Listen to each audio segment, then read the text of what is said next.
So I think we get started. Today we're going to do some supplement of looking at a forecasting process that can actually help you, especially if you're going to do some general aviation flying. I don't know how much worth it this is going to be if you're going to be like a United pilot doing one of the big jet airliners. You're going to have your own services that kind of look at all this stuff for you whenever you fly. But especially if you're going to be flying today or tomorrow around the airport here, if you're going to be flying over to Fredericksburg, you can kind of look at what the Fredericksburg sounding looks like and just see generally what the weather is going to look like in those areas, as well as like the vertical profile of the atmosphere. So the National Weather sends up these atmospheric soundings. They're attached to a weather balloon. It's a little instrument package down here. The instrument package will record pressure, it'll record GPS, and it will record temperature and dew point temperature. And it uses that GPS to get our wind speed and wind direction, because it knows that if in 1 hour it got pushed this direction, it can calculate the wind speed and the wind direction based on the GPS coordinates and stuff like that. So that's our little package. These balloons typically go up at least into the stratosphere, probably a couple kilometers in. They actually go pretty high, and then they pop, and then they parachute back down, land in someone's field.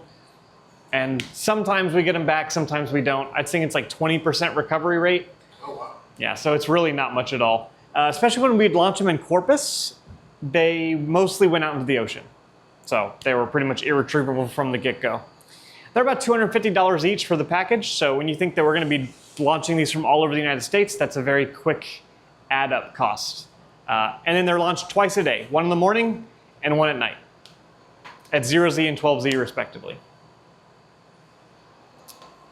So we can dive into that more. These are our upper air stations. These are all the places that actually launched the weather balloons. You can see down here, I lived in Corpus for 6 years, and we launched them down there from the Corpus National Weather Service office, as well as on campus at Texas A&M Corpus Christi. We'd have projects during the summer where we're trying to measure ozone levels at the top of the troposphere and into the stratosphere. So we'd be launching our own balloons to look at stuff like that as well. I have a question. Mm-hmm.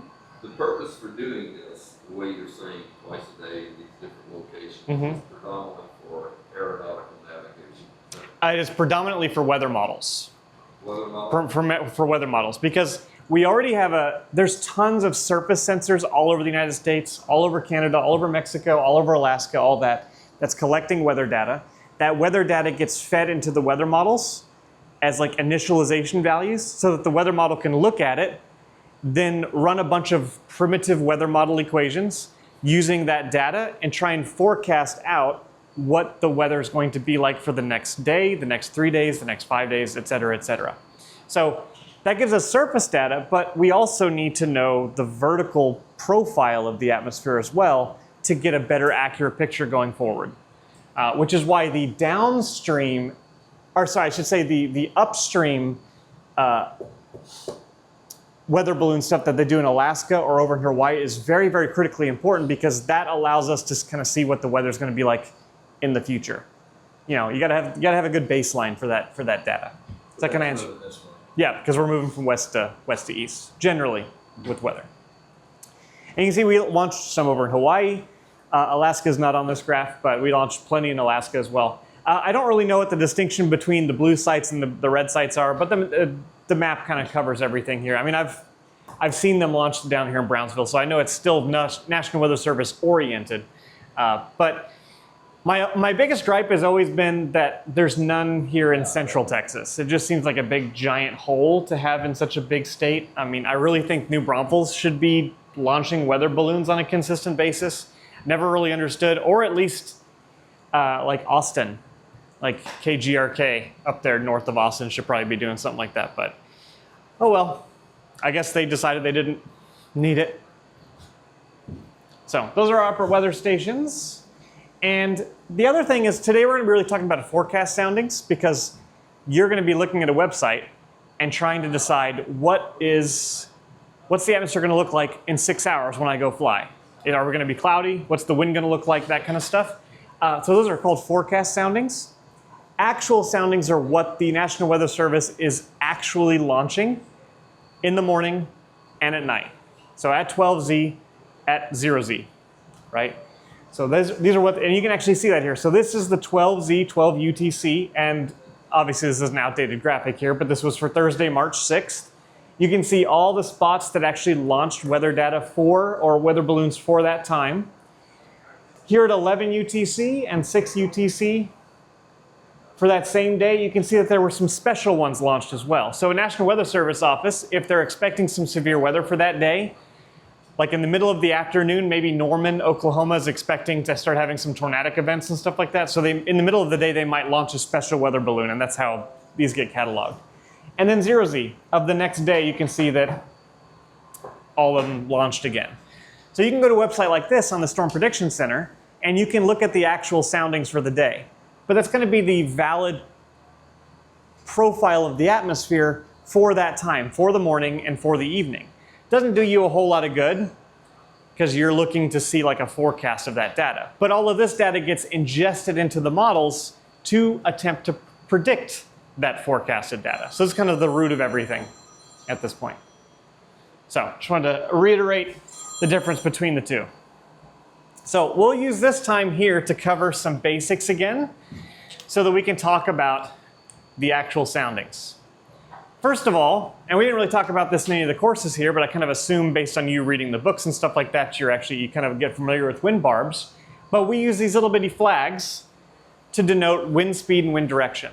So the wind speed is blowing from the direction the flag is pointing to. So in this case, the wind is blowing like that. So this would be a west wind. Because in meteorology, we always talk about the direction the wind is blowing from. That doesn't mean that I can't say that we have a wind blowing to the east. Sure, that works out fine because I'm specifying to the east instead of from the east. But the flag here, from its origination point, points in the direction the wind is blowing from.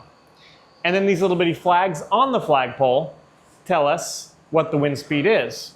A half flag is 5 knots. A full flag is 10 knots. And then if you have a giant flag, that's 50 knots. And so this here would be a south wind at 50 knots. This here would be a southeast wind at 50, 60, 70, 75 knots. And then if you want it in miles per hour, you can just do your conversion. Oh, I forgot to look that up on the top of my head. I think it's about 0.15. It's 0.151 one direction. It's about 0.8. There. 0.87. You're right. It's 0.15. Yeah. 0.15.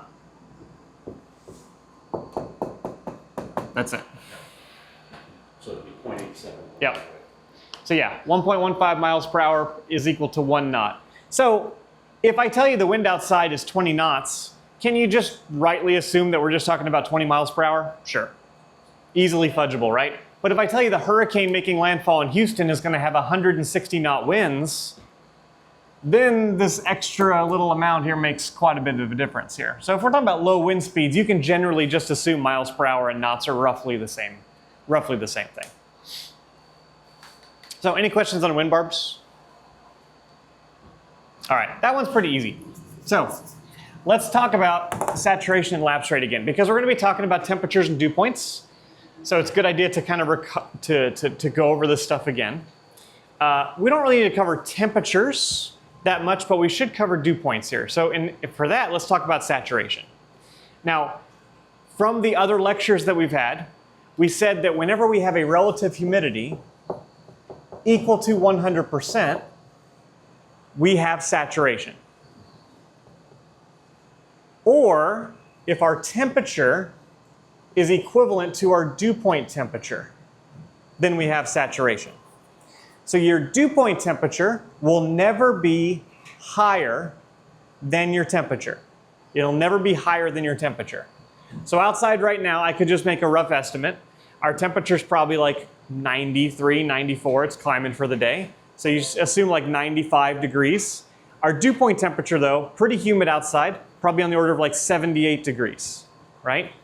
So what does dew point temperature actually mean? It means that if we took our temperature and somehow lowered that temperature down to our dew point temperature, we would hit saturation. Fog would just erupt all over the place. We'd actually condense out water vapor into liquid water droplets all through the air. So you might remember this relationship here, that if we decrease pressure And this is based off this equation here, which you can write and we'll kind of cover here in a little bit. Remember, that's our ideal gas law equation that we talked about. So if we decrease pressure, what did we do to temperature? We decreased it, right? How many of y'all have used an aerosol can before, right? You're Febrezing, you're spraying your apartment down or your house down before guests arrive, and what happens to that can? The temperature of the can, it gets really, really cold because you are decreasing the pressure inside that can. And we can see that here with this equation. If we hold volume constant, and N is a number density, that's a constant, R is a gas constant, we end up with P is proportionally related to T, holding everything else constant. So if we decrease this number will consequently decrease as well. Now, so if pressure decreases, temperature decreases. And if temperature decreases, this goes back to our glass of cold iced tea that we wanted to put some sugar into. It's very hard to take a cold glass of iced tea, put sugar into it, stir it around, and actually get it to dissolve, right? Really, really difficult. But what can we do to make that easier to dissolve? We heat it up. If we heat up that tea, pour some sugar into it, we can get it easily able to dissolve. So we pour more sugar in, we can get some more stuff to dissolve. So decreasing temperature will actually decrease our saturation mixing ratio. Wait. Yeah.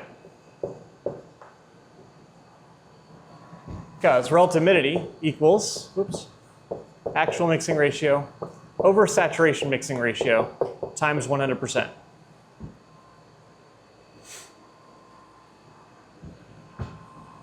What's the A? Actual mixing ratio, yeah. So if we decrease our, let me just make sure I get this right here. If I decrease my temperature, To decrease your temperature, you're going to have more moisture. The moisture's going to come visible. yeah. Reach saturation quicker. So we're actually, yeah, this is reversed. Yeah. My bad. I only got like 4 hours of sleep last night, which is why I decided to cancel my flight reservation this morning. I can relate. And trying to learn these 6 pieces. Okay, now that we're on track here. So relative humidity, as we talked about, was a combination of two things. It's your actual mixing ratio, how much stuff you actually have in the air, over the limit of the amount of stuff that air can hold before it hits saturation. So if we decrease our temperature, we actually decrease this number down here at the bottom, which will divide by a smaller number, which then makes this number up here bigger. So if we decrease that number, we end up making our relative humidity go upwards. And eventually, like we're doing here, we take our temperature, we have our dew point temperature, we decrease it enough, we hit saturation. So that's what we're looking at here. And if we remember how that visually works, if we have this bubble of air sitting on the ground, and we make it rise for whatever reason, as it starts to rise, its pressure's dropping, its temperature's dropping, because as we go up in the air, temperature's dropping. Saturation mixing ratio will decrease. Relative humidity is increasing, increasing, increasing, and increasing. Eventually, we're going to hit 100% saturation. And there will be some sort of a line or a plane up there where we end up forming our cloud. Because once we hit 100% saturation, we condense out and we form our cloud. Kind of a review for everybody? Everyone remember that from all of our talks? All right, cool. In the determination of dew point, is this the type of phenomenon that's measured? What is a dew point? Dew point, yeah. 100% saturation. Yeah. But how do you figure it out? Do you have charts? Oh, there's actually an equation called the Clausius-Clapeyron equation, and thermistors, like thermometers that kind of measure humidity as well as temperature, will kind of work that out, right? So we can actually tell what the dew point temperature is. Yes? So if the moisture rise and then because the pressure increase around it, then it will expand. Yeah, you're getting there. Yeah. So you have to think of things kind of in a little bit of a textbook environment, because if we think about all the feedback mechanisms at once, there's a lot of variables going on there. What we generally do when we talk about this little process here is we hold volume constant for this. Because if we don't, if you let it also kind of keep expanding, then that kind of messes with our diagram here of like actually allowing this to happen. In the real world though, yes, this little bubble of air here that we're rising is not sequestered off from all the other air around it.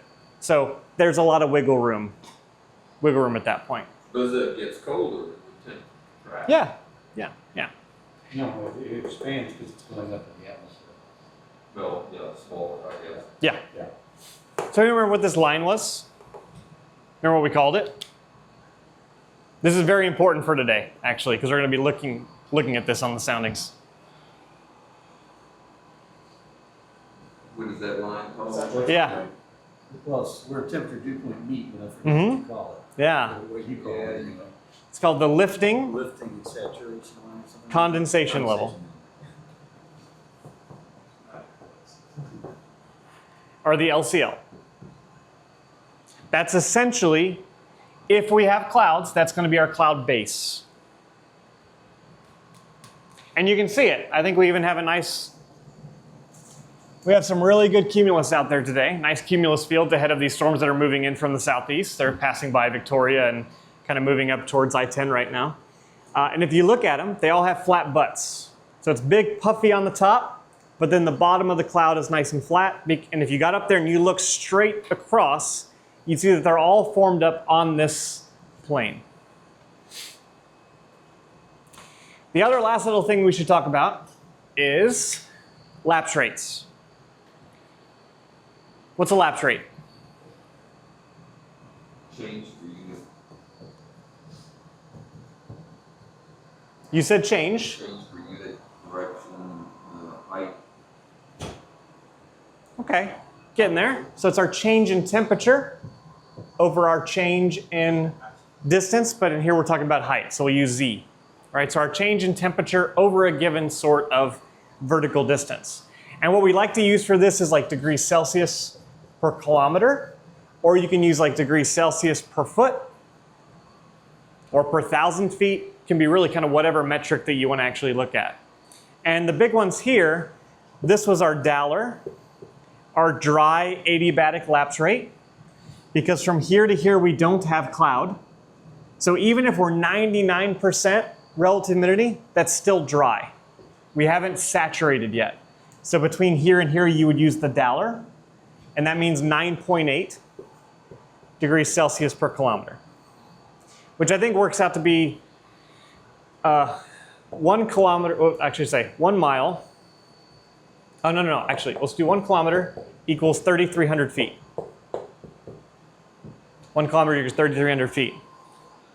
So this actually works out to be right around 3 degrees Celsius per 1,000 feet. So when we're using the international standard atmosphere, 2 degrees Celsius per 1,000 feet. Mm-hmm. That's You're using- the standard atmosphere reflect no moisture in it? You're using the average adiabatic lapse rate. Okay. Which is 6.5 degrees Celsius per kilometer. They're just kind of averaging out the other one, which, anyone remember what the other one up here at the top is? Once we have saturation? It's the Maller, or the moist adiabatic lapse rate. And this one here is actually 5 degrees Celsius per kilometer. So that's why where they're getting that number of the two, that's the 6.5 degrees Celsius per kilometer.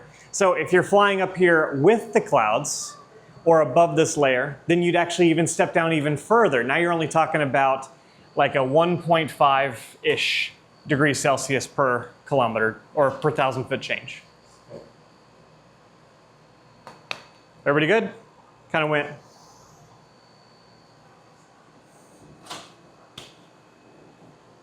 All right. So once it's saturated, it decreases the temperature slowly. Mm-hmm. Yeah, so from here to here, we're decreasing in temperature very fast. It's a very high slope of temperature change. Once we hit here though, we have condensation occurring, and the act of condensation actually releases heat into the air. So you're slowing down that decrease. So we're going from higher to lower temperatures. You're actually slowing down that, you're making that slope kind of come back up a little bit. You're decreasing less quickly.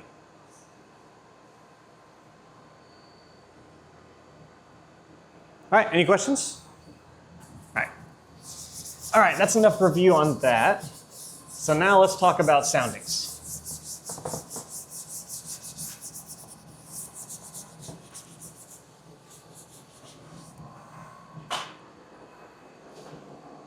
All right, this is what a sounding looks like. Now, my favorite website to grab this stuff, I use it for even for work, so my work forecast, is tropicaltidbits.com. It's up here at the top. At the end, we'll do a lot of exploration of the website, so we'll do some practical examples. But here's our sounding.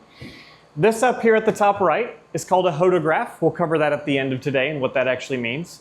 Here's a bunch of cool numbers, which if in your own time, if you want to go look up what these numbers actually mean, that's awesome. We will be talking about CAPE today. So these are different kinds of CAPE that you can look at. I'll explain that more in a little bit. This is, I wouldn't worry about this. This takes a long time to explain. This also takes a long time to explain. I added this here to the presentation so that you can see what pressure level in a standard atmosphere corresponds to how many feet above the ground you are. Because most importantly, on the left side of our sounding here, we don't have an elevation. We don't have like an altitude or anything like that. We have a pressure reading. Because we like to talk about pressure altitude in meteorology. That's what matters more to us. So in the units, we love millibars in meteorology. That's our favorite choice, which are also equivalent to hectopascals. They're the exact same thing, 1-to-1 ratio there. What do we like to use in aviation? Mercury. Yeah, we like to use the inches mercury here. So you can see that's also inches mercury and millimeters mercury are both right here on this little table here as well. So at sea level, if we went down to Corpus Christi and we went right to the ocean and we measured on average what the pressure was at sea level, we would see it's 113.25 millibars. That's our number. You can shorthand just remember right around 1,000 and you won't be too far off. What is it in inches mercury?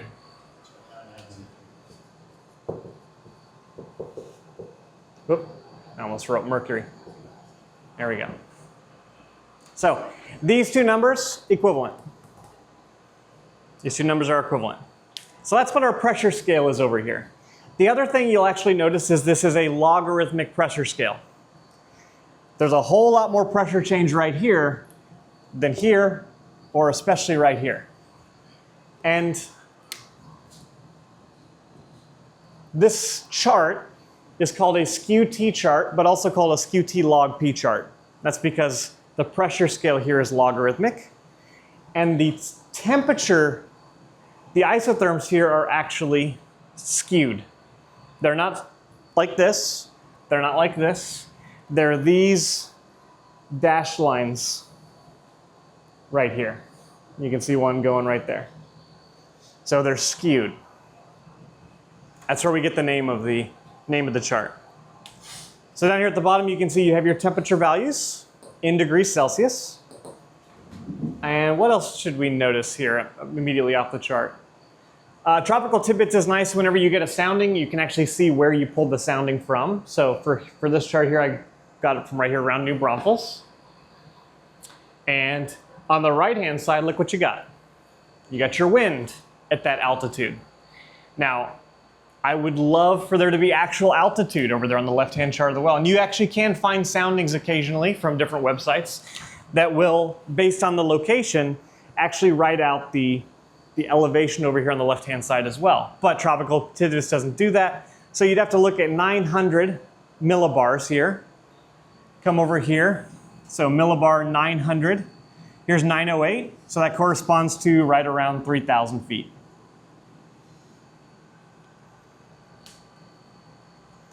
And that's based on standard atmosphere. Any questions so far? All right, what do these lines mean? What's the red line? Temperature. What's the green line? Dew point temperature. How do we get these numbers? Remember that balloon went up. Now let's say this is our land. So this is, we'll just say New Braunfels is right here. What's pretty close? We'll just go south over here. So like San Antonio is right there. Austin is over here. Just kind of like we're going from north to south down I-35. And if we launched a weather balloon right here, we like to assume that that weather balloon goes up here, pops, and then comes straight back down. Right? We like to assume that this line here, this pressure, or sorry, these values that we're pulling from is directly over our chosen location. But do you think that actually is what it is in reality? No. Once it starts getting affected by wind, that balloon can make some pretty wide swings and then pop down over here. So what I like to say is, if this balloon goes up 30 kilometers, it likely also had a swing laterally of around 30 kilometers as well. So that goes to tell us that these values here, when you're like trying to see where we're going to have clouds and stuff like that, you got to give some wiggle room right there. It doesn't necessarily mean absolute truth. We'll see some cool soundings like that here in a minute, and we'll kind of reiterate that point. But keep that in the back of your mind as well. And the blue line here is your wet bulb temperature. How many of y'all have ever, this might sound really weird, but I mean, a lot of little science classes do this in high school and middle school. But have you ever heard of a sling psychrometer? And again, that's probably just going to go, you're going to be like, why would you bring that up, right?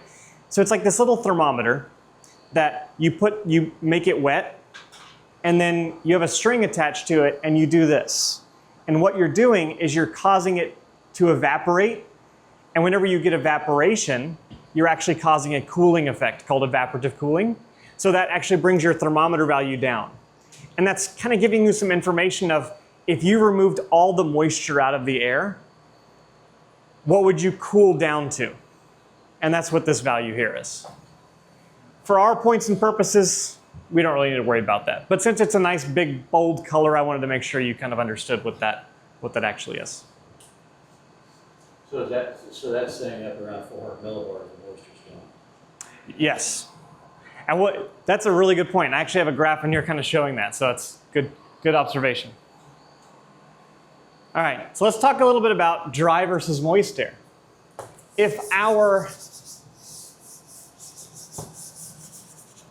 Here's two soundings. So you can see here at the surface, we're pretty close. So we'd expect it to be kind of very humid here at the surface. The temperature and dew point lines actually separate at this point and actually get really far apart in this section. So this is very indicative of dry air, right? If it was very moist air, the dew point temperature would be a lot higher. So it would actually kind of come closer this way. So this is dry air. This is dry air. But right here around 500 millibars, you can see that the temperature and dew point lines come a lot closer together. So this is actually going to be moist air in these regions. And then once we get around to the equilibrium level and above, we actually see we're getting further and further and being dry. This is important because one of the main things we're going to be looking to diagnose is, where do we have clouds, right? Let's say we're going to go flying tomorrow. I want to know if at 1 p.m. tomorrow, what's my risk of having lots of clouds present at that time? So we would use this diagnosis to look at that. Are my temperature and my dew point lines really close together? Probably a good indication that we're going to have clouds at that layer, right? What if our temperature and dew points lines look like this? It's going to be a nice, beautiful, clear day, right? Because again, remember, we have to take our temperature and lower it to our dew point temperature in order to hit saturation to make clouds. And if that gap is gigantic, that's likely not going to happen, right? You can also increase the moisture too. That's true. You can. You can. Do we have a lot of that here in Central Texas? Of ways to get moisture fed into Central Texas? Now you're shaking your head, but we have some. Probably not as much as Houston. Oh, well, yeah. So we get something called the low-level jet, which actually just, in Texas, I'm going to draw Texas. Don't laugh at me. That's fine. Anyways, here in Texas, do we constantly have like a south wind? Is that very dominant? Really. Oh yeah. What do you think that south wind is bringing along with it into Texas all the time? Moisture. Moisture, right? So you could have a system like you could have wind really ramp up and just cause a surge of moisture into central Texas. And this would cause this sounding to just go like the dew point line, get really close. Now, is that also depicting that it's reasonably closer to the ground? You know, in other words, the higher that pressure is, it's around 1,000. Yeah, it looks like those lines are pretty close. You mean right there? There's. This is likely in the morning. Do we have a time here? 12Z. So this is in the morning. Overnight, temperatures drop, right? Because sun's not heating up anything anymore. So you walk outside in the morning, it's nice and crisp and cool and stuff like that. So you've actually lowered your temperature pretty close to your dew point temperature, which is why you'll end up having dew on the ground and fog in the morning, stuff like that. But as soon as that sun comes out, starts heating up the ground, look at what your surface temperature does. It shoots over here to the right because now it's heating up.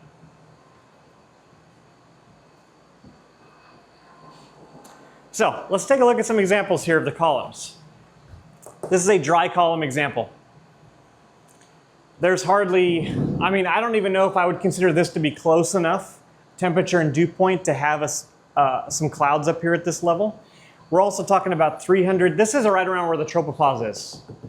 So this is the top of the atmosphere for us, top of our layer of the atmosphere. So maybe you'd have some cirrus up here at the very top. Maybe, probably not even. This isn't really close for this location. But look at the rest of the column. Huge gap, huge gap. So and you can see where I grabbed this from, one of the California valleys.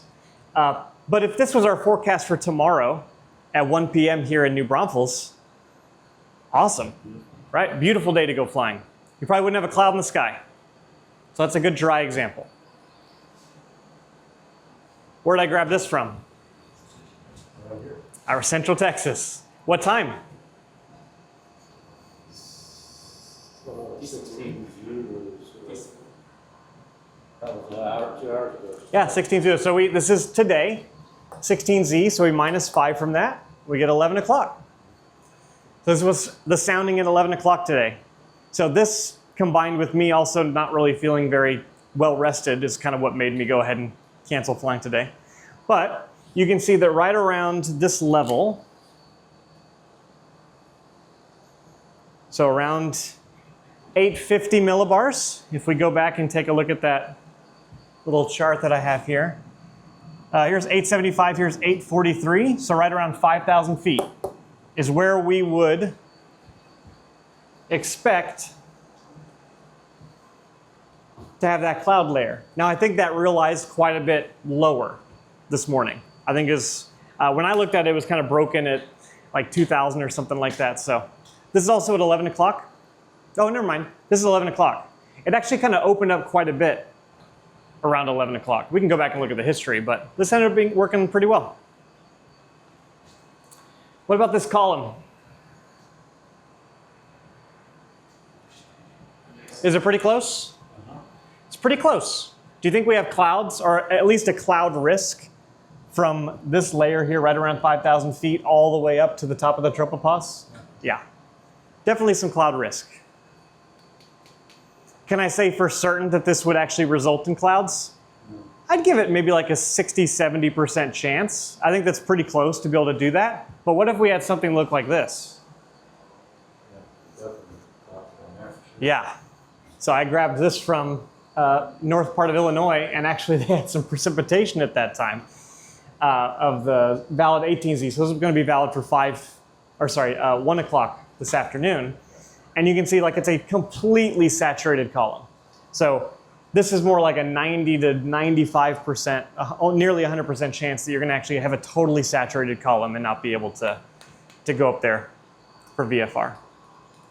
Even down here at the bottom, that's some pretty tight, pretty low ceilings, or sorry, cloud bases that you'd have to deal with. Does this mention anything about precipitation? Oh, it doesn't, unless you're just like looking at the graph here and kind of seeing where they're predicting some rain values and whatnot. You can generally be reasonably assumed that if you have this kind of a saturated value compared to this versus this usually means that not only do you have clouds, you have precipitation occurring. But we never really talked about precipitation mechanisms because it kind of needs its own hour to be able to do that. But just because you have clouds out there doesn't mean that you have rain.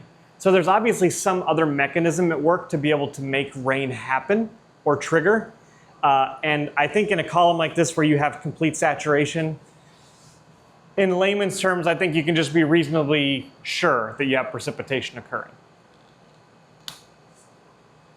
Any questions?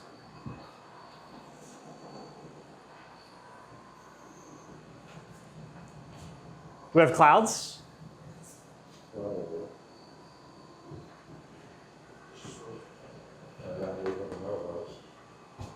Where do y'all see it?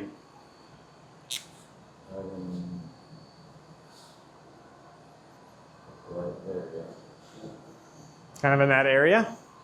So 800 to 700 millibars.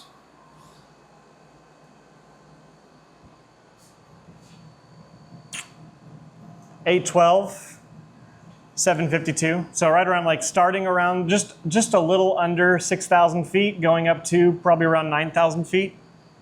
So right in this area. Well, not for that graph. Right in that area, probably have some cloud risk. But nice and open up here. So if you can get up and over it, fly on top, that's a possibility. But this looks pretty good. Down here, temperature and dew point are nicely separated. We said 800 millibars-ish right there. So yeah, that was like 6,000 feet. So definitely could go out and have some fun. Just a final question. Uh-huh. So when we talk about stability and instability, we talk about the left wing. Mm-hmm. So is it mentioned, we have to consider about the in the cloud layer or below the cloud layer when we talk about the instability? Can you reiterate the question one more time? Like, so the left leg, it is 9,000 feet, 3 kV per 1,000 feet. Uh-huh. So we say that that is unstable area. But if we want to expect, and this can be trying to thunderstorm, we have to care about in the cloud layer or from the ground? That's a really good question. And I think we'll actually be elaborating on that in just a little bit. So can you hold that one for like 10 minutes? Yeah, I have some actually graphs to support that.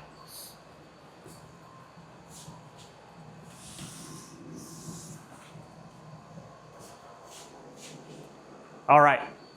So if we have all of these soundings being launched all over the United States, we can get some really cool pictures of like what the atmosphere is doing across the entire region.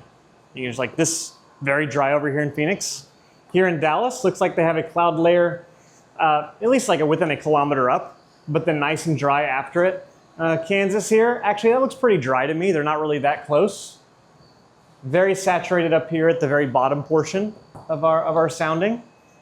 Here they have multiple cloud layers. So you'd probably see a cloud layer here around 5,000, 6,000 feet. Then it would be dry after that. And then you'd actually have another cloud layer right around here, and then possibly another one up here. So we talk about cloud heights in like low clouds, medium clouds, high clouds. So this is a good sounding to kind of illustrate that these would be like a stratus deck or cumulus clouds. Here you might have some alto cumulus or alto stratus. And then up here, you probably get some pretty close to having a little bit of cirrus up there at the top. So actually pretty picturesque if you're able to see all three at the same time. What do you think causes the craziness that you see like over the Alabama? Right here, it could be a lot of things. It could be just like the balloon moving into a moist environment and moving into a dry environment because of wind turbulence up there that's kind of getting pushed around. Or it honestly could just have layers of the atmosphere that are more moist than the rest. Especially in the southeast where you actually have a lot of influence from the Gulf and the Atlantic. And you can get some like stratification of that layers where you're going up and all of a sudden between 3,000 and 5,000 feet, pretty moist. And then you get into a dry layer, and then you get into another layer. Because really it matters, right? Meteorology is all about forecasting, is this bubble of air going to rise? That's what meteorology kind of sums up to be. And If you have a stable environment, nothing wants to rise. So everything just kind of stays stratified like a nice wedding cake layers.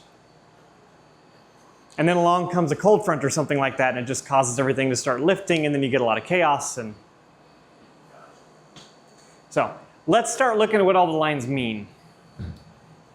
So these are our isotherms. They're slanted from the left up to the right.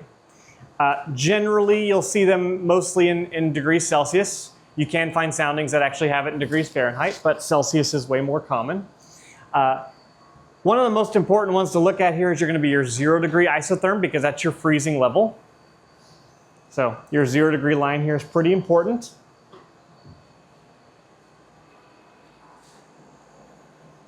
These are your isobars. They're your horizontal lines illustrating your pressure.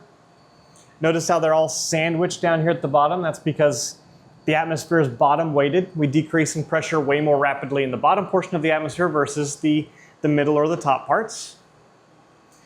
And these are also, again, remember, they're hectopascals, which are equivalent to millibars.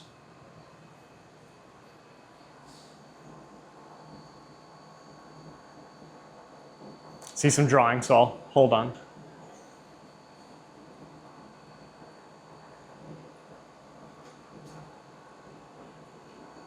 And if you want to go back and look at lines too, we can do that. So just let me know. What's the one temperature where water freezes like entirely that you were talking about? Like it's where the. Do you remember? Do you have a guess? Negative 40. Negative 40. -40. Negative 40. What's the water? Just because water hits 0 degrees Celsius doesn't mean it's going to freeze, even though we consider that to be the freezing temperature. Especially if it's suspended in air, especially clean air without a whole lot of particulates or aerosols or pollution, anything like that. Water can be minus 10 degrees, minus 20 degrees before it's even frozen yet. We call that, anyone remember? Super cold liquid water. Yep.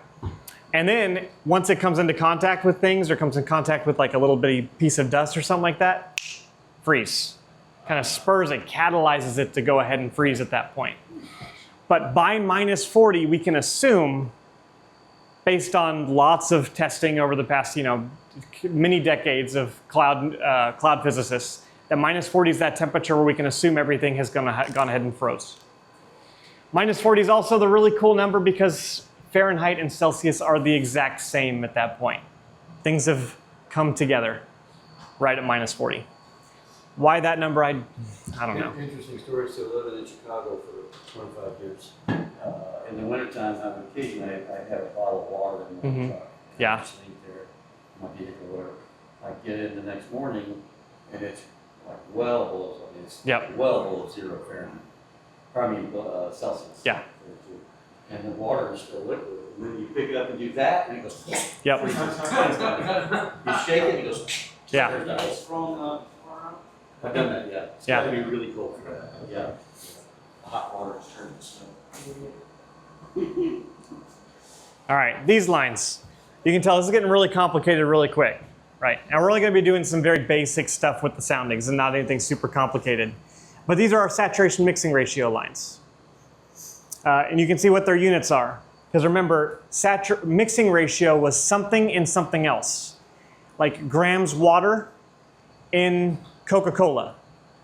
Or kilograms Coca-Cola. In our case, we wanted to talk about grams of water vapor per kilograms of dry air. That's the units that we were really most interested in meteorology. So that's what these values are.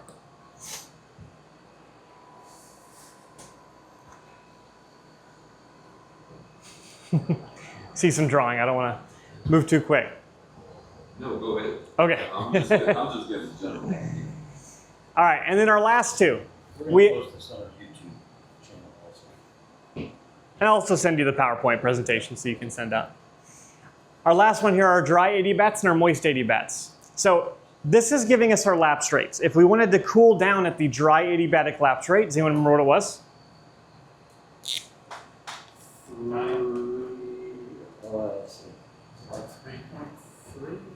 Yeah, I mean, this was at 3 degrees Celsius per 1,000 feet. Yeah. Or the 9.8 degrees Celsius per kilometer, right? So that's what these are. And you can tell that this is a pretty steep slope to be decreasing. We're like really decreasing in temperature very rapidly as we go up. It's a pretty high slope. Now take a look at these guys. These are our saturation adiabats. These are our moist adiabats. Here we were talking about, I'll just go ahead and rewrite this as, that was 9.8 degrees Celsius per kilometer for the dry.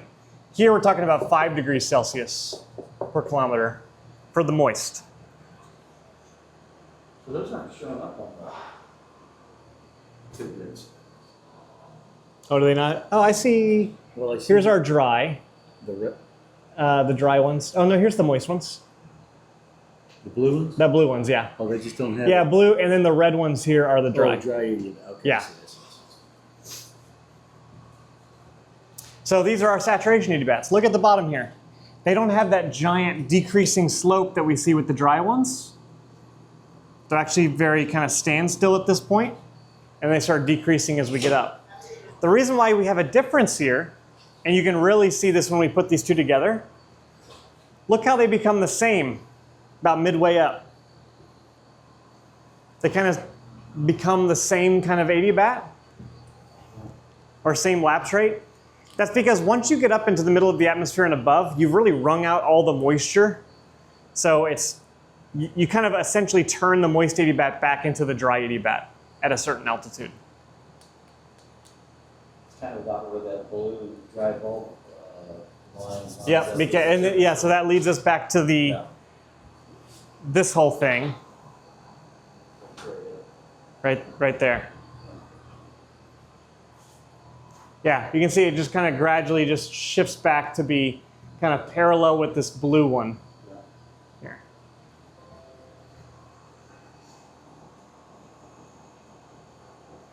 All right, now that y'all are experts with what all the lines do, let's talk about our LCL. We talked about this a lot. This is the pressure level that we expect to have saturation to occur. And we find this using two steps.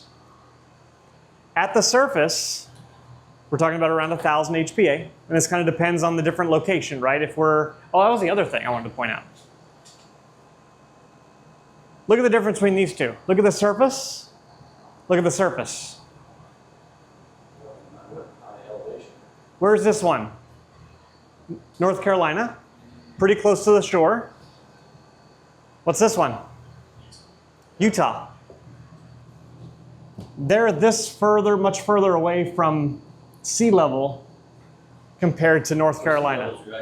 Yeah, sea level is pretty much down here at the very bottom, right? So you can tell just at a glance, oh, I'm in a high altitude location, because that's where our balloon values are actually starting. So going back to this,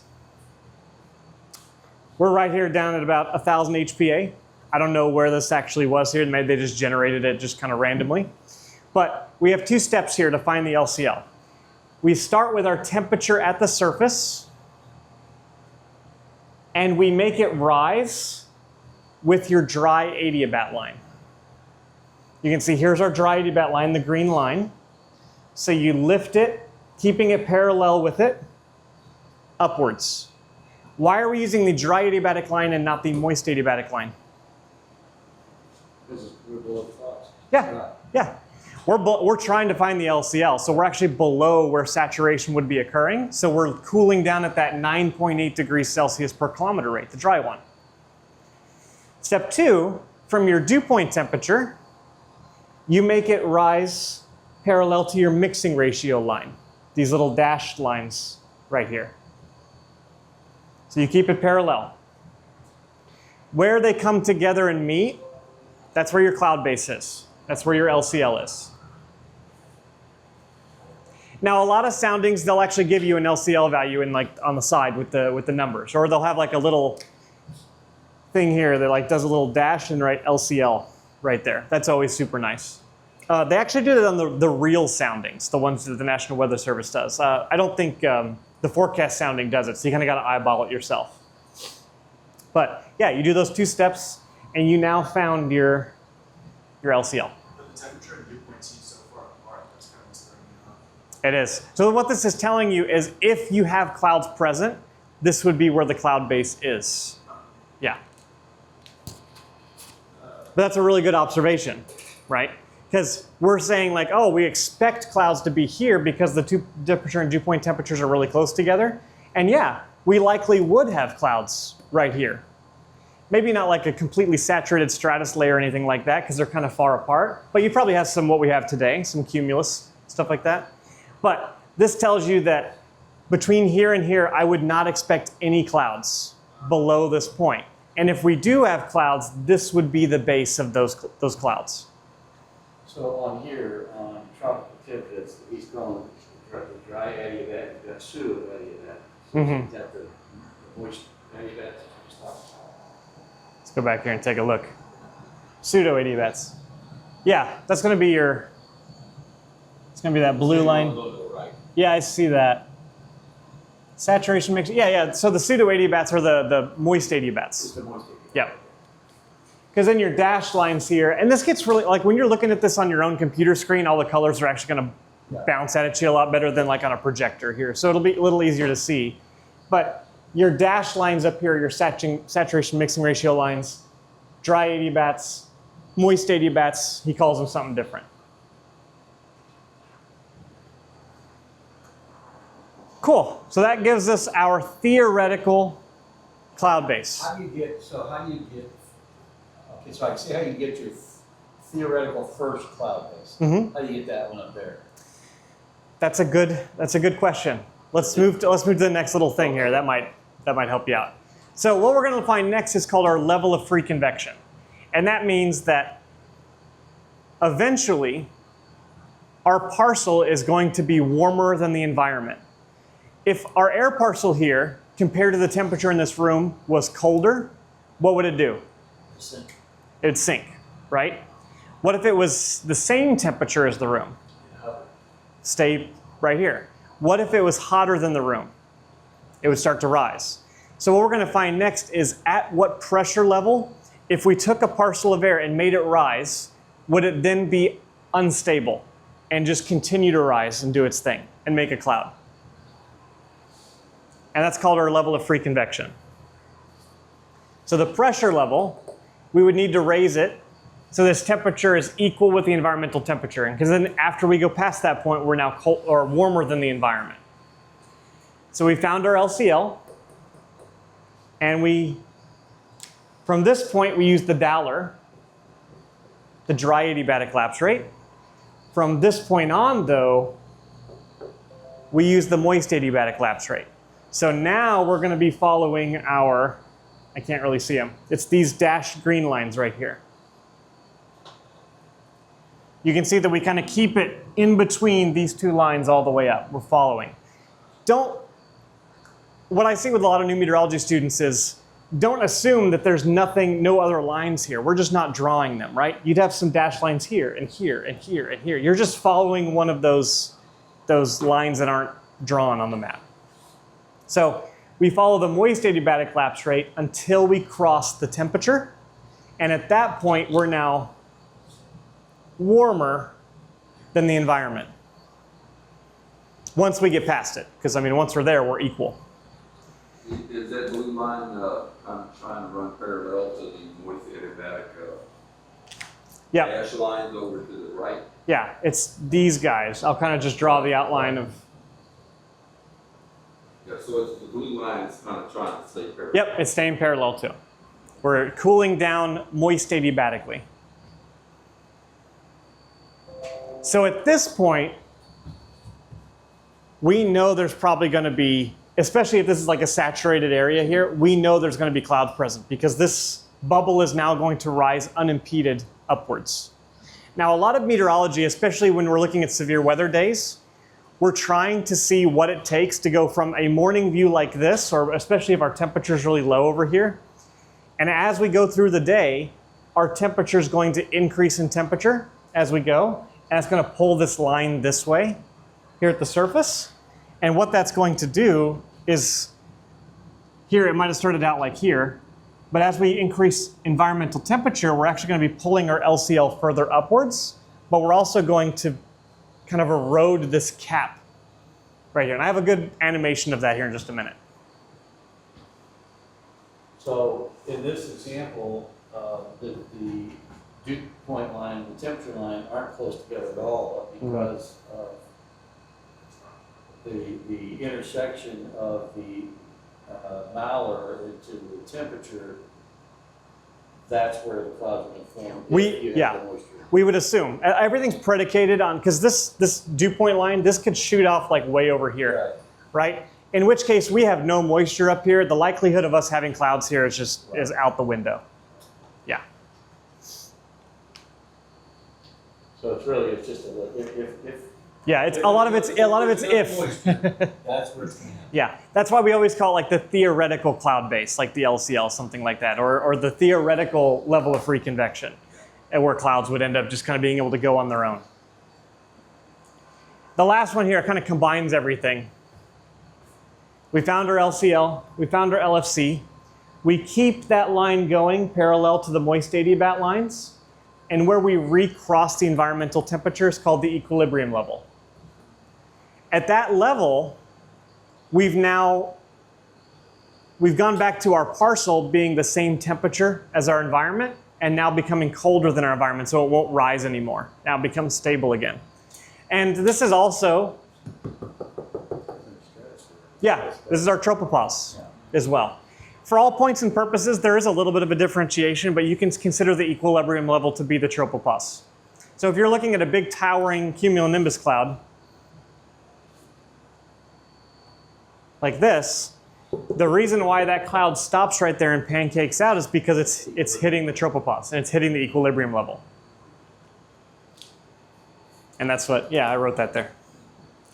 You can get that little overshooting top at the top, and that's because that updraft is so strong that it ends up breaking past the tropopause, but then really getting told, hey, no, you can't do that, so it kind of settles back down.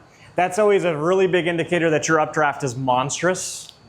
And one of the big meteorological phenomena that love huge, giant updrafts like that is hail. So this is always a good hail indicator, that if you have hail, it's going to be big.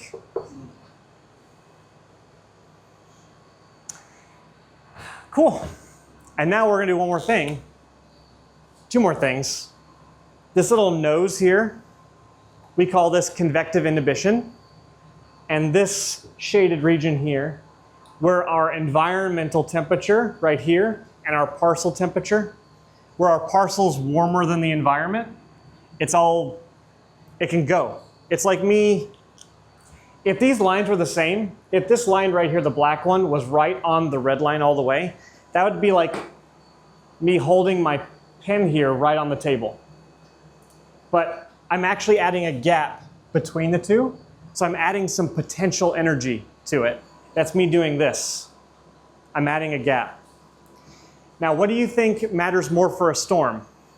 Having this kind of a potential or this kind of a potential?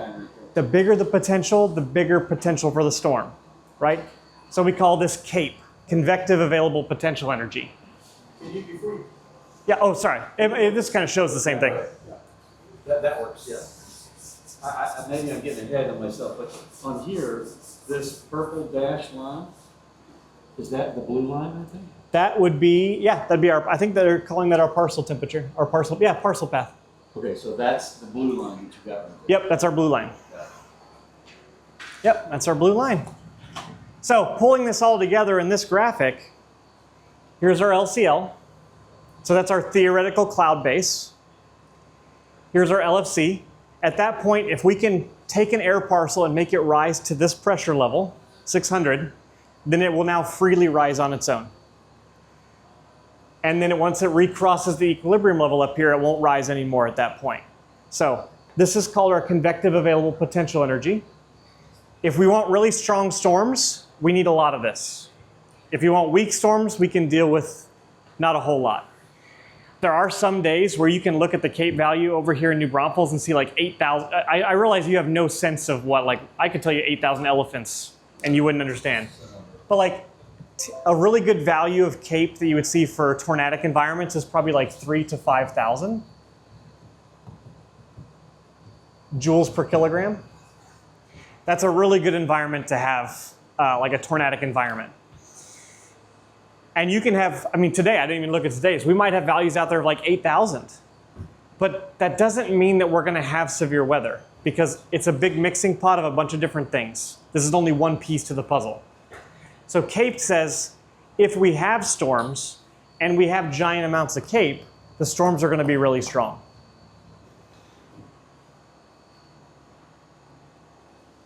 Everyone cool with CAPE so far? We could spend an entire like class period on it, You're but going to SVT without CAPE. I'm not. CAPE, right? Yeah, no. All right. No, there's lots of ways to kind of diagnose CAPE, Okay. All right. and we're keeping it pretty simple. Okay. The other down here, people like to call it negative CAPE. Not really negative CAPE, but it's just called convective inhibition. All of this area from here at the surface, you can see even from the LCL to our LFC, our little parcel that we have of air is colder than the environment. It doesn't want to rise on its own. It's in this area here of convective inhibition. It's very stable. So that's what this is. When we have a lot of SIN, it prevents things from firing off. Now in the morning, this is very, very common. Here's a little animation for it. It just kind of shifts on its own. But in the morning here, you can see that we have a lot of SIN at this point. Make sure. Yeah. So this is the SIN. Now actually I don't really like this animation now that I come to think of it. I don't think this does a really good job of explaining it. We'll do it this way. Going back to this. As we go through the day, from morning to afternoon, our temperature line here at the surface is going to go this way. That's going to pull this line this way. So as we go through the morning into noon into afternoon, we're actually going to remove, I'll put a minus sign here, this SIN here is going to go away because we're going to erode it. And if you ever watch Twister or listen to meteorologists, they'll talk about the cap breaking, and that's what they're talking about here.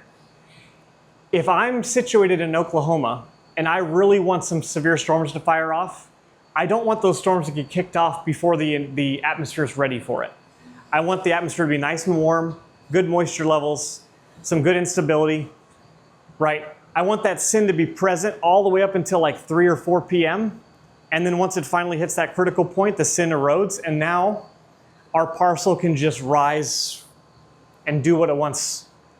And then we have this nice juicy amount of CAPE here, this big potential of like between its temperature being really warm compared to the environment, and it just skyrockets and makes this big towering supercell, and we all have a good time watching it and chasing it. So this is a measure of stability, this SIN here. The less of it, the more unstable we become. If it's all gone, then we're completely unstable. If there's just a little bit of it, then you could really consider it to be like conditionally unstable. All you need is a little push to get up and over it. The less of it, the air is more unstable. The less of it, the more unstable. It won't be completely unstable until it's all gone. Then an air parcel is just warmer than the environment and it will just go crazy, right? But let's say we have just a little bit here. All you would then need is maybe like a low pressure system to come in or like a cold front, just something to give just a little bit of a nudge to get that little air parcel to rise, and then it's free to do whatever it wants. You just need to get it started. It's like a meteorological diagram. Sure, yeah. Good way to think of it. So when we're talking about aviation, whether we're talking about thunderstorm developments, those three things, you gotta have moisture, you gotta have an unstable atmosphere. Yep. That's the CAPE. Yep, that's the And then case. you gotta have a lifting source, you gotta get something Yeah, to make it go. And Yeah. once it gets going with that unstable atmosphere, then it keeps going, now you have. yeah.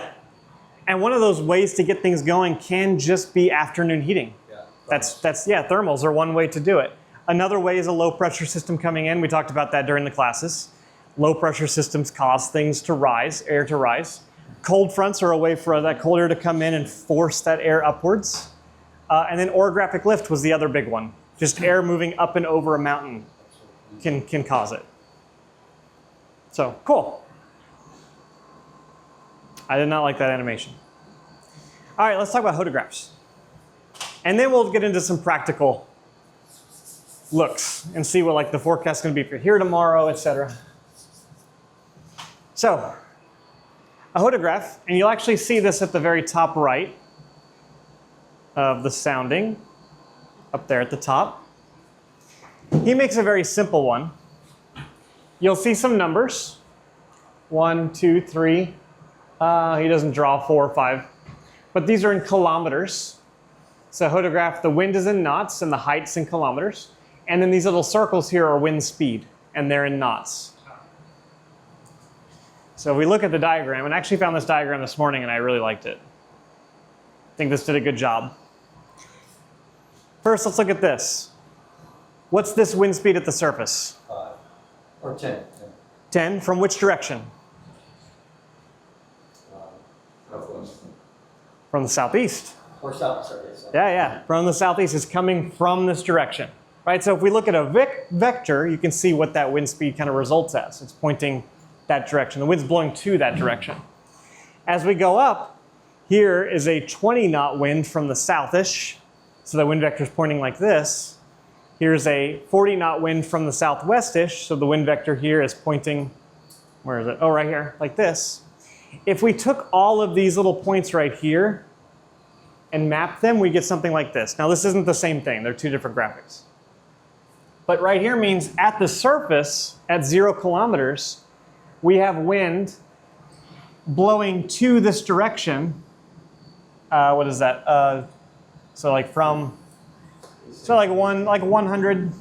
Oh, Yeah, so it's blowing to like 100 degrees and 20, like you said, 17 knots at the surface.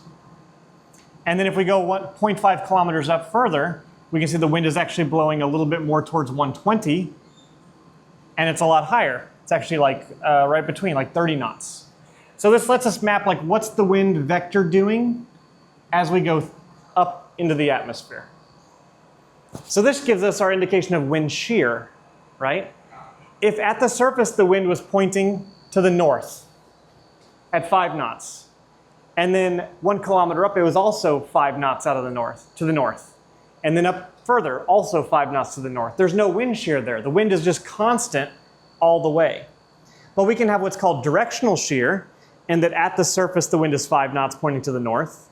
And then we go up a kilometer, the wind is 20 knots going to the north. And then we go up 2 kilometers, and then we have like 50 knots going to the north. That wind is progressively, as we get higher and higher, stronger and stronger as we go up. This is called directional shear.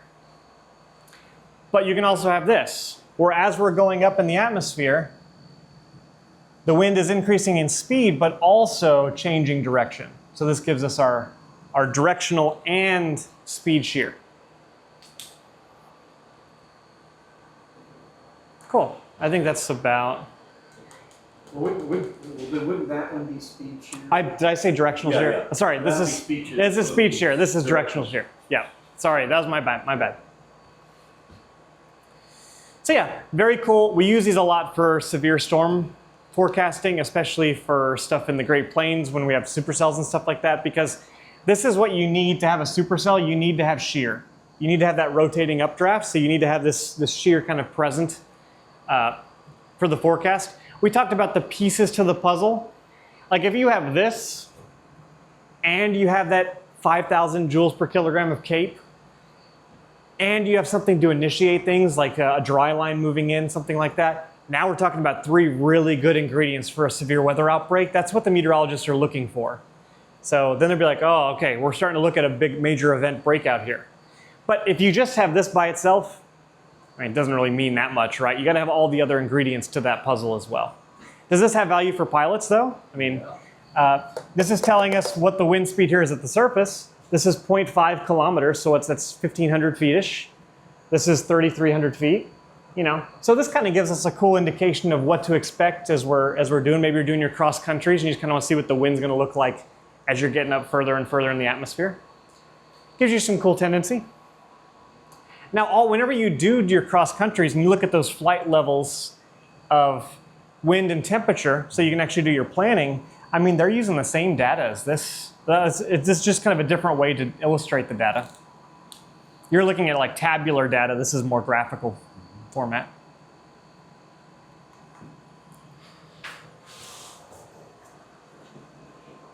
Okay, so we can look at some practical stuff. And all of these things you get off the tropical picture. Oh, some of them. Some of them are from the COMET. It's called a COMET course.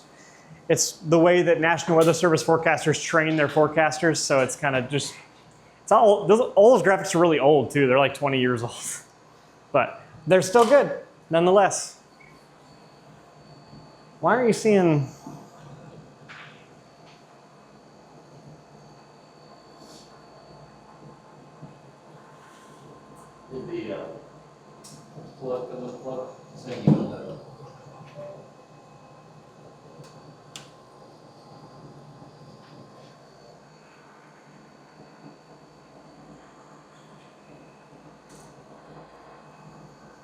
Just source HDMI, no signal. Weird. What if I share again?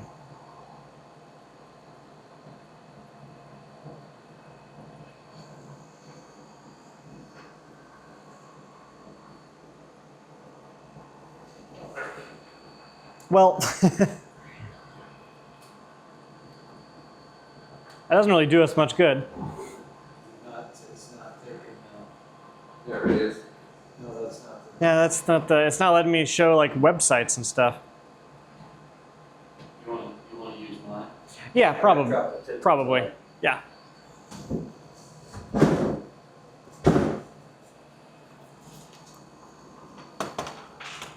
Not the mouse. Cool. Use it.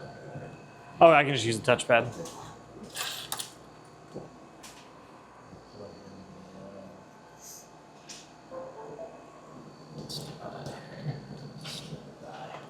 There you go.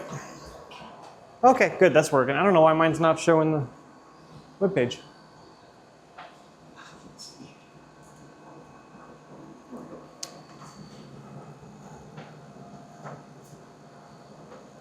All right.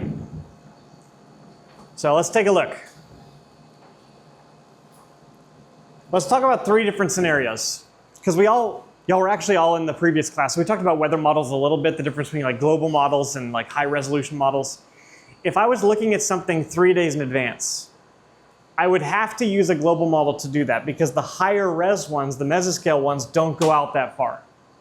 In fact, we can kind of see, if I click on mesoscale here and go to the HER, which is the high resolution rapid refresh model, and I go to one of the major forecast hours, which are going to be your 0Z, your 6Z, your 12Z, your 18Z. Up here at the top, you can select what run. You can see how far we go out. We go out 48 hours. So that's really our limit that we can look at for the high-res stuff, which we really care about. Because for a global model, and I'm going to highly exaggerate this, for a global model in Texas, your grid spacing where the model's actually outputting values might be really coarse like this. And it's highly exaggerated here. That's global. For like a global model, yeah. Very coarse resolution because it's doing it for the entire globe. And it's only running every 6 hours. Your high resolution model, your HER, is actually really, really strongly resolute. So you'll actually have a grid spacing that is much better. You know, you kind of get the gist of it. The problem is, we don't run this for the entire globe. We only run this for the United States. But the other benefit is it's running hourly. So you don't have to wait 6 hours to get an update. You can come up here and you can actually look at like the 13Z run, the 14Z, 15, 16, 17. These are the initialization time when it started doing its analysis. So we can take a look at the 17Z here, and you can see it's currently running because not all of these guys are filled out yet. You can see there's some here that haven't finished. But when we're at a non-standard, non-major forecast hour, look how far we only go out. 18 hours. So that's a downside. But I want to see what the weather's going to be like this afternoon. So I don't care how far we're going. I want to look at what the most accurate is, which is going to be the latest model run that we can see. So up here at the top, you can see our forecast hour. We're looking 7 hours in the future. So this is valid at 0Z Sunday, which is going to be for us 7 p.m. This tonight. So we can step this back. I want to see what's going to go happening at 5 o'clock. What's the weather going to look like? So that's 20Z. Is that 5 o'clock? Close. 20 should be frequent. Yeah, 20 minus 5 gives us 15, and 15. Daylight saving. Well, Minus 5 would be days. yeah. Versus -6. And Where I are heard they? that way. Is that going away? I don't know. I would be so happy if it did. I thought it was 5. Yeah, so the way I always remember it is Spring forward. in fall, we fall backwards. Fall back to 6 hours. So we're going to fall back 1 more hour. Closer to 0 further away. Yep. All right. So that's 3, 4, 5. Do you think we're going to have some storms around here around 5 o'clock? Looks kind of like it could be. Does look kind of like it, right? Because here's San Antonio. Here's New Braunfels about right here. So it does look like, if we look at the radar, which I don't think you have radar scope, but we can kind of look here at my phone. So you see go around here. So there's Austin, and we're here in New Braunfels. This line of storms is actually coming up from the south. And according to this here, it's saying, hey, guess what? We're going to actually predict that those are going to make it inland enough and actually cross I-35. So something that we're going to have to deal with later. So 5 o'clock, we're probably going to have some storms moving through. So that's one benefit here. But let's also click on New Braunfels area and look at what the sounding looks like. 5 o'clock, so valid 22Z minus 5 gives us 17, which is 5 o'clock in military time. What's our column look like? Looks like we got some clouds. Yeah, definitely some clouds. I mean, maybe some cloud base around the, like 9 or 850 to 800 range. And I don't have that pulled up, so we have to go find it. But yeah, 5,000, 6,000, 7,000 feet in that area. But look at how close together this is right here. This tells me, hey, precipitation is pretty likely. We're not talking about just clouds, because we probably have clouds like all through this layer right here. But when it's this close and they're like on top of each other, usually a good indication that we have some precipitation. And luckily, the future radar is also kind of hinting at that. That doesn't, or is anything here that would denote or make you suspicious of vertical development? Oh, Looking at this. let me think. You don't have that. Yeah, no, not really. I mean, you do have some decent CAPE values over here. We didn't talk about the differences between all of these different kinds of CAPE, but I would probably look at either one of these two, this top or bottom one. Decent amount of CAPE values. I mean, some of these little storms here that are firing up are, if we look at the radar currently, they are showing some red and some oranges. So they have some gumption to them. I wouldn't want to go fly in one. They have some pretty strong updrafts. So yeah, that's kind of how we would diagnose that. But let's look at, How big is that phone you got there? I just noticed that's a giant phone. it's just S3. Sorry, is it that big? It is big. The reason why I got it is because it does 200 megapixel Yeah, pictures. It's nice. So, I mean, I go up to Colorado all the time. I want really good pictures. How many cameras do you have? Yeah, there's actually a lot. Versus 3? Yeah, it's not actually 200 megapixel. I think it uses 2 different cameras to kind of simulate. Anyways. So, I want to look at tomorrow. I want to look at tomorrow at noon. Can I do that here with the latest run? So we're on the latest run. No. If I go 18 hours out, that's as far as it goes. What am I up to? 11Z Sunday? What is that? That is 6 a.m. Yeah, 6 a.m. tomorrow morning. I can't do that. But I really want to I want to make plans for flying tomorrow so I can make that reservation. But I can't use this to look at it. What are my options? Anyone have some guesses? Go back where you get a bigger. That's a good one. I can drop down to the 12Z run. Now it's going to be 5 hours. Was that? Yeah, that's going to be 5 hours old. So the weather data might not be correct, but at least give me some idea of what was going to happen tomorrow afternoon. Or I can drop down to, I can look at a global model. It's going to be less accurate because the grid spacing is going to be really, really far apart, but might be worth looking at. I think what I would do in this case, oh, there's actually one more option. I can just hold my horses and wait an hour until we get the 18Z run to come in. And then you'll get another And then I'll have actually as good of information as I can get, and it'll be high resolution, and it will go all the way out. What does HMR stand for? This is the high resolution rapid refresh model. This is very unique to the United States. It's actually very accurate, but it's only, it only looks out at maximum 2 days for the major forecast hours and only 18 hours out for all the other hours. But yeah, not a lot of countries have something like this. This is very cool.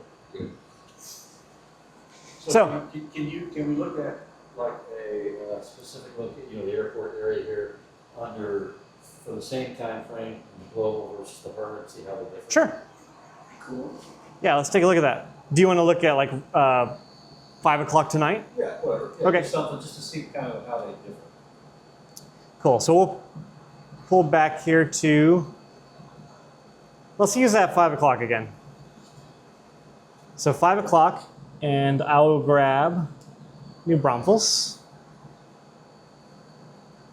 And also, depending on where you click, kind of makes a big point too. By the way, you can put the airport. Oh yeah, you can. That's true. Actually, I've never done that before. Let me do that. Under the B charts? Right there, yeah. It says RID. Yeah. There we go. Cool. I've actually never done that before. I've seen that, but that's cool. So good. That's a decently high cloud base, honestly. That's what it was yesterday, by the way. What's our wind at the surface? About 10 of the southeast.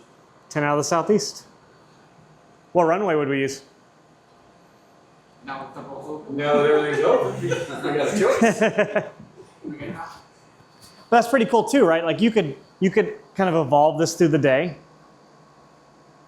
Go forward, forecast hour to 6, 7. So this is 7 hours out. Look what our wind did. Jumped up to 15 knots, still out of the same direction. So you can kind of just see evolution of wind through the day. Go back to 5 o'clock real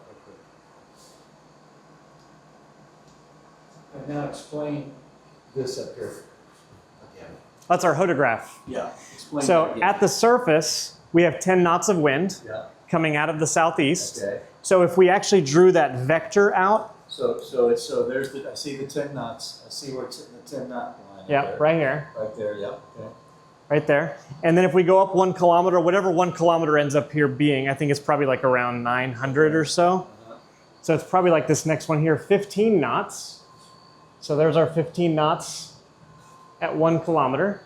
Again, it's the vector. So it's like this. It's like these little dots that you would end up drawing if you were to draw the wind out. So from the origin of the Cartesian graph, Yeah, there's your vector out. yeah.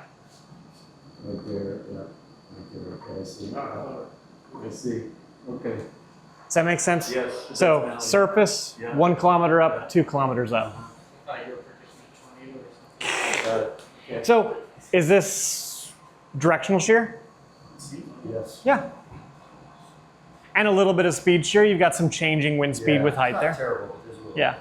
And this does make sense, right? That the wind's a little bit more chaotic because we have storms right over us. So remember, as our storm is alive,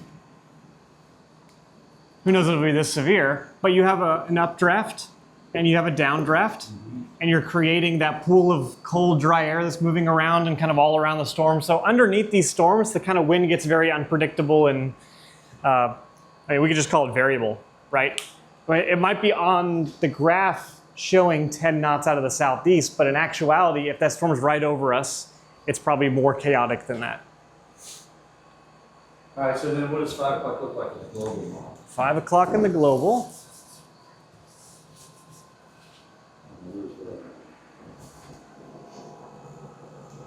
So we'll change over here to the GFS, which is the North American Global Model. And then click Submit. So this was initialized this morning. So it's using the 7 a.m. data for the global model, which is a lot more coarse, but also showing valid for, oh, we didn't step back the time after we did that. There we go. Oh, well, that's the other thing. We don't have hourly data with the global. So we're going to have to, instead of looking at 5 o'clock, we're going to have to deal with 0Z, which is going to be 7 p.m. So we're off a little bit on the time. But pretty good agreement with the wind around that time. It's not that Still- bad. I took a picture of the other one. It's not that far Yeah, off. not that too far off. The cloud base is quite a bit higher. Yeah. We could also do the little calculation to find the true LCL if we wanted to. Remember, we follow the mixing ratio line up from here, and then we follow the dry adiabat line from here. Actually, let's just go ahead and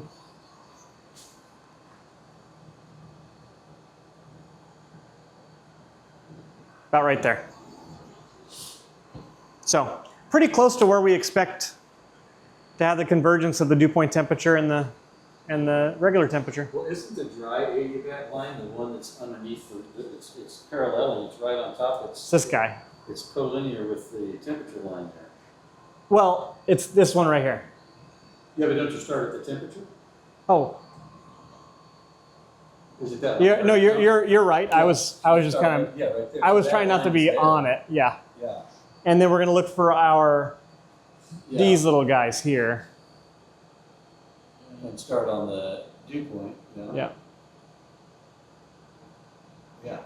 That's good. Yeah. So right there.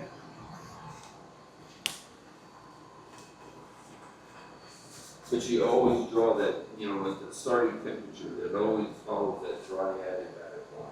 Until you hit saturation. Right. Yep. Because after this point, we're assuming that we've hit saturation. So now that we've had condensation, we're adding heat to the environment, so it's slowing down the cooling rate. And then once you get to, so once you reach this point, then this dotted line going up, then that's the line that you would, I forget what you call it. Yeah, that's our parcel. That's our parcel path. Not the blue line. Not the blue. Yeah, the dotted line here is the mixed layer parcel path. Oh, the It's parcel what they're path. calling it. Yeah. So that's where you're going to get your if you have a difference there from the temperature, that's where you get your cape or Yep. your sim on either side Yep. of that. Below, Which, above. based on this, do you see any difference? Look at our values. Oh, sorry, Kate. None. None, yeah. Yeah. There's nothing, it's right there. That's because if our parcel path was actually, I'm kind of just smurfing it here, but if our parcel path was something like this, Yeah, now we got it. we have a lot of cape here. Yeah, These values would not be like practically zero yeah. because we have a difference in parcel potential versus there. environmental temperature. I love this stuff. So this tells us even if we How have much information you got. Yeah. even if we have some storms fire up, with this little bit of cape, they're just not going to have a lot of power to them. That's okay, our late water. So we talked about if we want to look a couple hours in advance, we use the HER, right? If we want to look 2 days in advance, we can use the HER, but we're going to have to jump to one of the major forecast hours and just kind of guesstimate like how it's going to actually be. So If we want to look at 5 days in advance, which we can, you have to use one of the global ones. So we switch to either one of these. The EC is the European model, and then this one here is the North American model. And before you go America, I just want you to know, this one is considered more accurate. So unfortunately, your best bet's usually going to be to look at them both, but like maybe side more with the EC. But we'll look at the GFS. And let's see, what do we want to look at here? The latest run was the 12Z, so this morning at 7 a.m. for us. And we can look at, let's just look at Thursday afternoon. 18Z. Where are you seeing Thursday afternoon? You zoomed through so quickly there. Oh, sorry.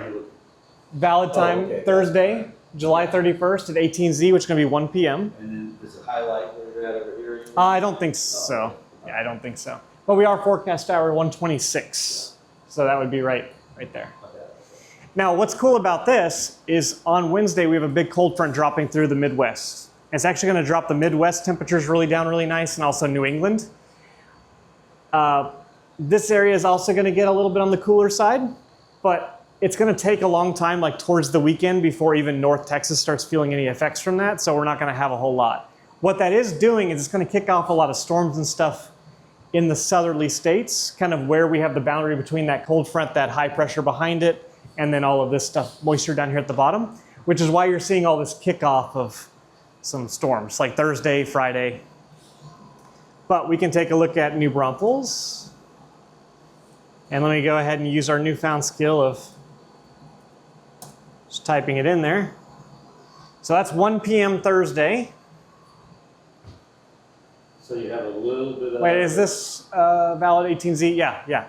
So you got a little tiny bit of cape there, right? Mm-hmm. No, that's the other way around. Yeah, not a whole lot. Yeah. Just like this little bit here is about all you're going to get. So not a whole lot of cape.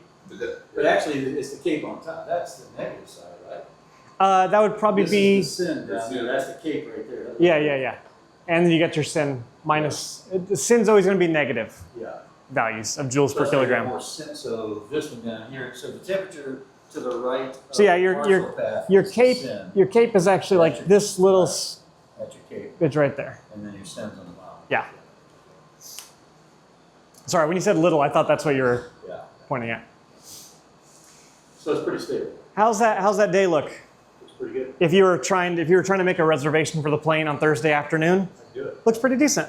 Yeah. It's clear skies, no wind. Yeah. Very little wind. Yep. Yeah. Nice day. This is awesome. Now, should you take it as 100% truth? No. 5 days in advance? I think 3 days and sooner, pretty good. 3 days to 7 days gives you like a good estimation of like what's moving through. Are we having like a big low pressure system coming through, something like that? Kind of gives you a big picture of it. 7 days to 14 days is kind of getting into the, oh, that's cool territory. So do they use this when they develop, when we look at, so for future planning in my pack before this, now I use this like every day. Yeah. But before this, for days in advance, I would use prog charts. You know, Yeah. Is some of the prog chart stuff coming from this, or is that more? I would imagine they're looking at this. They're not probably looking at every single major city for this kind of stuff, but if they're looking for like any local regions, they might have a gander at this and kind of see what things look like. This is really, again, this is very useful if, like for you, you have a school for flight right here at this airport, and the majority of your flights are, number one, like below 5,000 feet, and they only go within 20 miles of the airport. So, so really, you can put a lot more emphasis on the sounding because it's covering the area that you care about. If you were flying, now, if I was making a cross-country flight to Fredericksburg, like tomorrow, I would want to then look at Fredericksburg, like click on Fredericksburg and see, oh, am I going to get cloud cover in Fredericksburg? Because it might be fantastic and look gorgeous like this here tomorrow, but then you click on Fredericksburg and you've got completely saturated column, right? Or you could click anywhere along the route. Yeah, check the route. That's why I've been having this idea of making a weather app that you can set like a starting point and a destination, and it looks at the vertical atmosphere and kind of gives you like a mediagram, but for pilots, so that you can actually kind of see where like the cloud layer was going to be as you go. Just, I don't know how useful it would be for like your big boy pilots, like your commercial airliners and stuff like that, but I was really targeting the GA community. To your point, depends on the altitude. Yeah. I figure, I don't know, you make, because I want it for myself, and if I find it useful, then it's probably useful for other people, and then you can throw like a $3 subscription charge on it per month and make a little bit of money. That you sell it to full flight. But they just got bought out by private equity. You sell it to private equity. Yeah, Yeah, they did get bought out by somebody. I would imagine. That's where it would be. Because everybody's Yeah. for flight, and then you just have that right in for flight. Yeah. And it's an overlay. Not really for flight. Yeah. I hope ForeFlight stays good. I hope private equity doesn't destroy it over the next 5 years. What's the alternative? Garmin has one, right? There's a couple. Garmin, Wing X. Those are the three big ones. Yeah, Wing X. Wing X. I've heard of that. that's a shame. Cool. I think that's all I got today. Good deal, that was fantastic. Very good. Yeah, Very good. appreciate that. Yeah, I use this, I look at this every day now. And now I know a little more. Yeah, that's when you were asking me to get check ride forecasts. I mean, I was looking at this days in advance, just kind of giving you an estimation. He has a little bit of, Yeah. he understands. Well, when we were doing all those check rides, what he was saying is we had like, I don't remember, 6 or 7 or 8 check rides where we had to get done. And so the examiner, Joseph did his too, during that. The examiner, we contacted Joseph, all right, am I gonna be able to get this check right in or not? What's it looking like? Well, call me a checklist for